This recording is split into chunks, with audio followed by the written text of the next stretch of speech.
Good morning, friends. We are going to start new lecture of engineering mechanics. In last class, we studied about methods of determination of centroid for unsymmetrical section, and we find the value of centroid for remainder section. Today, I discuss numerical based on calculation of centroid for composite figures. So, today's question is, locate the centroid of the piece of sheet metal shown in figure. इस दिए हुए figure में मेरे पास क्या है, एक piece है sheet metal का जिसका कि हमको सेंट्रॉइड लोकेट करना है. सो फ्रेंड्स, मैंने इस प्रॉब्लम में 3-4 स्टेप यूज करने को कहा है. सो उसका यूज हम लोग करते हैं. पहला स्टेप हम लोग क्या करते हैं, choose the axis of reference. पहले हम एक्सिस ऑफ रेफरेंस को चूज करते हैं. मीन्स यहाँ पे मैंने इस पूरे सेक्शन के लिए axis of reference OX and OY को चूज किया. नाउ सेकेंड स्टेप में क्या करते हैं, चेक साइमेट्रिकल और अनसाइमेट्रिकल. मेरे पास जो ये सेक्शन है वो X के साइमेट्रिकल है या Y के साइमेट्रिकल है, इसको चेक करते हैं. अगर फ्रेंड्स को हम Y के साइमेट्रिकल चेक करते हैं तो ये एक दूसरे को 2 इक्वल पार्ट्स में डिवाइड नहीं कर रहे हैं. दैट्स वाई ये Y एक्सिस के साइमेट्रिकल नहीं है. सिमिलरली X के साइमेट्रिकल इसको हम चेक करते हैं तो ये एक दूसरे को 2 इक्वल पार्ट्स में यहाँ भी डिवाइड नहीं कर पा रहे हैं. सो दैट्स वाई ये X के साइमेट्रिकल भी नहीं है. So this is unsymmetrical case. Now third step में क्या करते हैं, divide the sheet metal into different sections. Sheet metal को डिफरेंट सेक्शंस में डिवाइड करते हैं. जैसे यहाँ मेरे पास सेमी सर्किल है तो इसको सेक्शन 1 मान लिया, यहाँ रेक्टेंगल है इसको 2 मान लिया, एंड यहाँ ट्रायंगल है तो इसको 3 मान लिया. And let A1, A2, A3 be the area of semi circle, rectangle and triangle respectively. इसको स्टेप 4 में अज्यूम कर लिया. एंड स्टेप 5 में क्या करेंगे, let X bar and Y bar be the coordinates of the centroid of the sheet metal. मान लिया कि मेरा जो रिक्वायर्ड कोऑर्डिनेट्स है सेंट्रॉइड का वो क्या है, X बार एंड Y बार है. Now let us proceed. Step first मैंने यहाँ यूज कर लिया है. मैंने OX एंड OY को एक्सिस ऑफ रेफरेंस यहाँ पे इस पूरे सेक्शन के लिए कंसीडर किया. सेकेंड स्टेप में मैंने क्या फाइंड आउट किया कि अनसाइमेट्रिकल है. सो यहाँ पे X बार एंड Y बार दोनों का वैल्यू कैलकुलेट मेरे को करना है. एंड थर्ड स्टेप मैंने फॉलो कर लिया. 1, 2 एंड 3 तीनों को ये पूरे सेक्शन को 3 पार्ट्स में डिवाइड कर लिया, 1, 2 एंड 3, और तीनों का area A1, A2 and A3 मैंने कंसीडर कर लिया. सो 1 बाय 1 इसको हम लोग सॉल्व करते हैं. So for semi circle,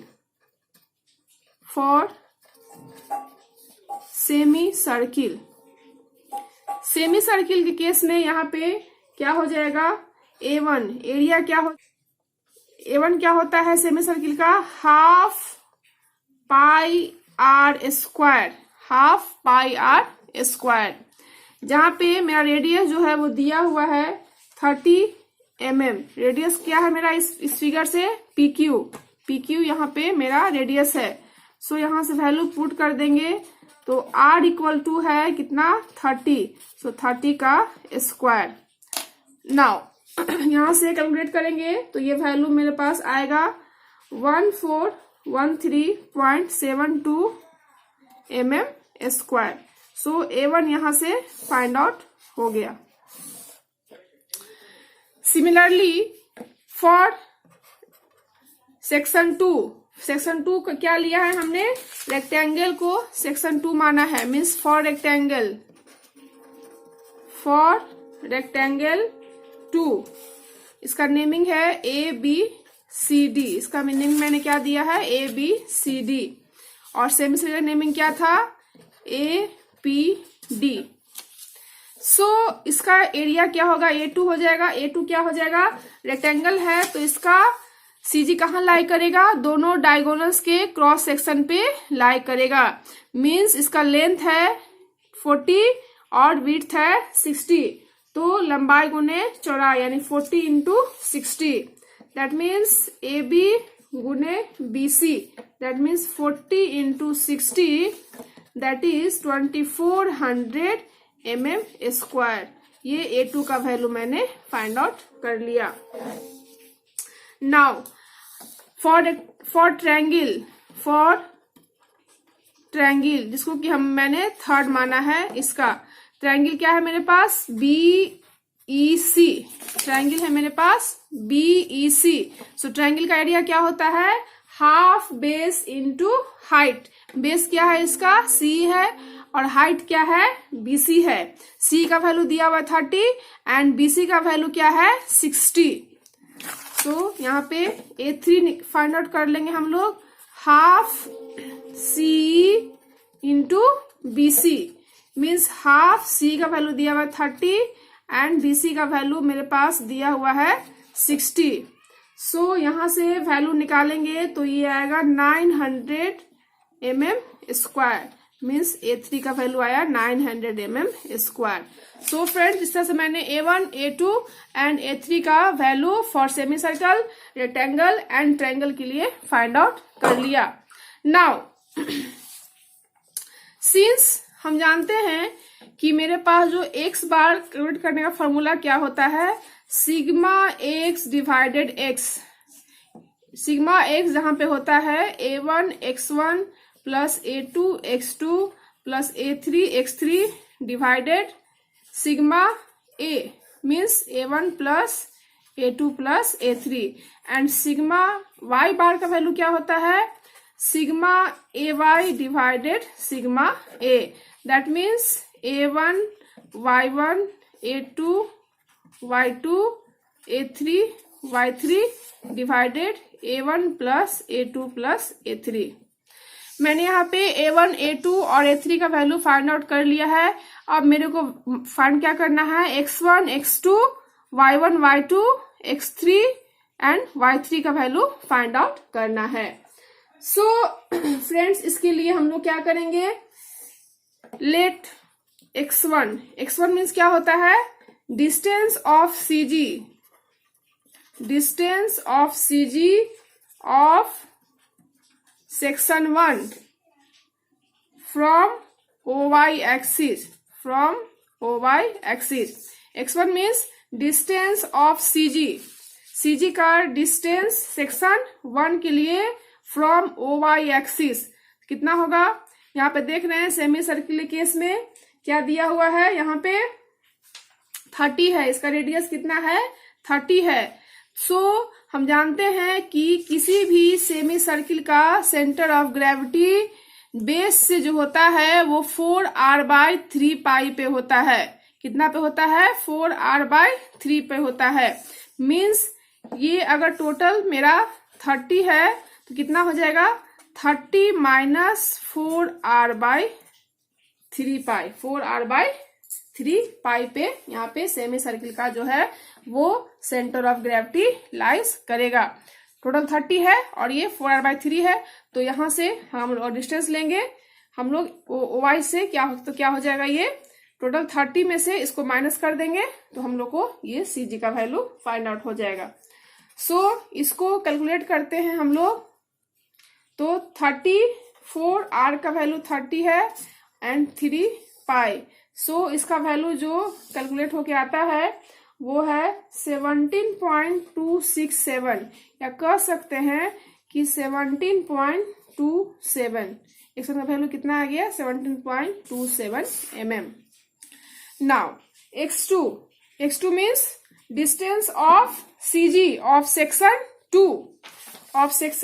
2 from OY axis से सेक्शन 2 का CG का डिस्टेंस क्या होगा, ये मेरा कितना है, 30 है, 30 यहाँ से यहाँ तक 30 है, और ये रेक्टेंगल कितने का है, 40 है। तो रेक्टेंगल सेंटर कहाँ लाई करेगा, 40/2 पे, मिडिल पे, तो 30 प्लस 40/2 क्या हो जाएगा, इसका X2 का वैल्यू क्या आ जाएगा, 30 प्लस 40/2, यानी यहां से कह सकते हैं कि इसका वैल्यू आएगा 30 प्लस 20 यानी 50 mm।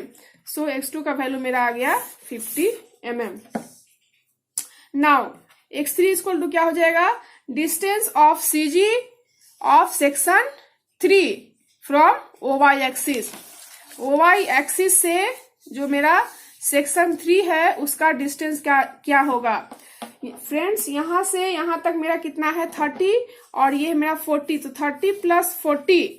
और हम जानते हैं कि ट्रायंगल के केस में क्या होता है, ट्रायंगल के केस में परपेंडिकुलर साइड से CG का डिस्टेंस कितना होता है, a/3 पे में जो भी इसका साइड था उसका बाय-3 पे इसका सेंटर ऑफ ग्रेविटी लाइज करता है।